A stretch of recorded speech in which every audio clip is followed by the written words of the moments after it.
கோவை மாவட்டம் அவினாசிலிங்கம் மகளிர் பல்கலைக்கழகத்திலிருந்து விவரங்களை நேரலையில் தர இருக்கிறார் செய்தியாளர் அருண். அவரிடம் பேசலாம். வணக்கம் அருண். நீட் தேர்வு அப்படின்னாலே கட்டுப்பாடுகள் மிக பயங்கரமா இருக்கும். நீங்க இருக்கக்கூடிய தேர்வு மையத்தில் என்னென்ன மாதிரியான கட்டுப்பாடுகள் விதிக்கப்பட்டிருக்கு, மாணவர்களுக்கு என்னென்ன மாதிரியான இன்ஸ்ட்ரக்ஷன்ஸ் எல்லாம் கொடுக்கப்பட்டிருக்கு, விவரங்களை வழங்கலாம்.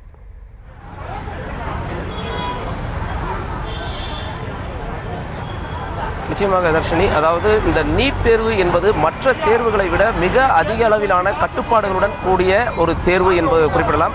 இதற்கு காரணம், நீட் தேர்வில் எந்த விதமான ஒரு குளறுபடியும் இருக்கக்கூடாது, எந்த விதமான ஒரு அத்துமீறல்கள் ஆள்மாறாட்டம் இருக்கக்கூடாது என்ற அடிப்படையில் தான் இந்த நீட் தேர்வுக்கு இந்த அளவிற்கு அதிகப்படியான கட்டுப்பாடுகள் என்பது விதிக்கப்படுகிறது. கோவை மாவட்டத்தை பொறுத்தவரை இன்றைய தினம் நடக்கக்கூடிய இந்த நீட் தேர்வில் சுமார் 5736 மாணவ மாணவியர் இந்த தேர்வை எழுதுகிறார்கள். இதற்காக 11 இடங்களில் 14 மையங்கள் அமைக்கப்பட்டிருக்கிறது. தற்போது நாம் வடகோவை பகுதியில் இருக்கக்கூடிய அவினாசிலிங்கம் மகளிர் பல்கலைக்கழகத்தில் அமைக்கப்பட்டிருக்கக்கூடிய இந்த தேர்வு மையத்தில் இருக்கிறோம். இந்த தேர்வு மையத்தை பொறுத்தவரைக்கும் 2 மையங்கள், இந்த கல்வி நிறுவனத்தில் 2 மையங்கள் அமைக்கப்பட்டு இங்கு மாணவ மாணவியர் அனுமதிக்கப்படுகிறார்கள்.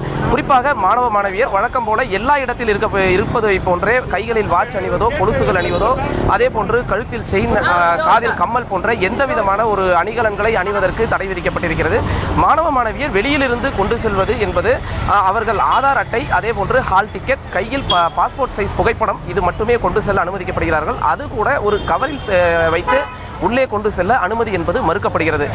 குறிப்பாக அதாவது அவர்களுக்கு தண்ணீர் தேவைப்படும் பட்சத்தில் அவர்கள் தண்ணீர் குடுவையில் எடுத்துச் செல்லலாம். அந்த குடுவையும் ஒரு கண்ணாடி குடுவை போன்ற ஒரு பிளாஸ்டிக் குடுவை, அது போன்ற குடுவையில் மட்டுமே உள்ளே எடுத்து செல்ல அனுமதிக்கப்படுகிறார்கள். அதே போன்று இங்கு பாதுகாப்பு என்பது பலத்த பாதுகாப்பு ஏற்பாடுகள் செய்யப்பட்டிருக்கிறது. இந்த 14 மையங்கள் அமைக்கப்பட்டிருக்கிறது. இந்த 11 இடங்களில் 14 மையங்கள் அமைக்கப்பட்டிருக்கக்கூடிய சூழலில் 11 காவல் ஆய்வாளர்கள் அந்தந்த மையங்களுக்கு வெளியே அவர்கள் தலைமையில் பாதுகாப்பு என்பது போடப்பட்டிருக்கிறது. சுமார் 152 போலீசார் இந்த பகுதிகளில் பாதுகாப்பு பணியில் ஈடுபட்டிருக்கிறார்கள். குறிப்பாக கோவை தடாகம் சாலையில் இருக்கக்கூடிய GCT தமிழ்நாடு அரசு பொறியியல் கல்லூரியில் தமிழகத்திலேயே முதன்முறையாக திருநங்கை ஒருவர் இந்த நீட் தேர்வை எழுதுகிறார் என்பது குறிப்பிடத்தக்கது.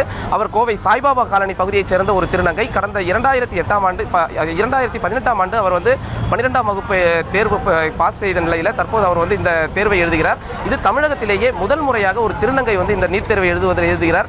தொடர்ந்து 2 மணி அளவில் இந்த தேர்வு துவங்கக்கூடிய நிலையில் 1:45 மணி வரை இங்கு உள்ளே செல்ல மாணவ மாணவியர் அனுமதிக்கப்படுகிறார்கள். 1:45க்கு பிறகு அவர்கள் உள்ளே வெளியில் மாணவர்கள் வரும் பட்சத்தில் உள்ளே சென்று அனுமதி கேட்டு அதன் பிறகு அவர்கள் அனுமதிக்கப்படுகிறார்கள். தர்ஷினி, அருண், விவரங்களுக்கு நன்றி.